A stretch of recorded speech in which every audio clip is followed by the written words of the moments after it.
အားလုံးပဲမင်္ဂလာပါ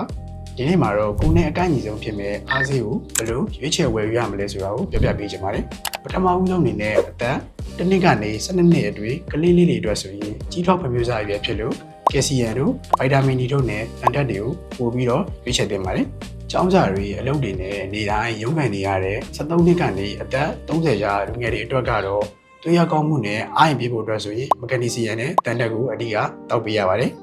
အမျိုးသမီးတွေအတွက်ဆိုရင်တော့ folic acid ပါတာမျိုးလေးတွေကိုပို့ပြီးတော့ရွေးချယ်ပေးတင်ပါတယ်အသက်32နှစ်ကနေ55နှစ်အတွင်းလူလက်ပိုင်းတွေမှာဆိုရင်တော့ခန္ဓာကိုယ်ကအရင်တော့မဟုတ်တော့ဘဲနဲ့အမင်းကြီးရမှုတွေစားလာတတ်ပါတယ်ဒါကြောင့်မလို့ကိုယ်ခံအားကောင်းဖို့အတွက်ဆိုရင် antioxidant နဲ့ vitamin B12 တွေကိုပို့တောက်ပေးဖို့လိုလာပါပြီအသက်55နှစ်နဲ့အထက်လူကြီးပိုင်းတွေမှာဆိုရင်တော့ရိုးစစ်တွေနှလုံးနဲ့အုံနောက်ကျန်းမာရေးအတွက်ဆိုရင် vitamin D omega 3နဲ့ protein ပါတာတွေကိုဦးစားပေးရွေးချယ်ပေးရမှာပါ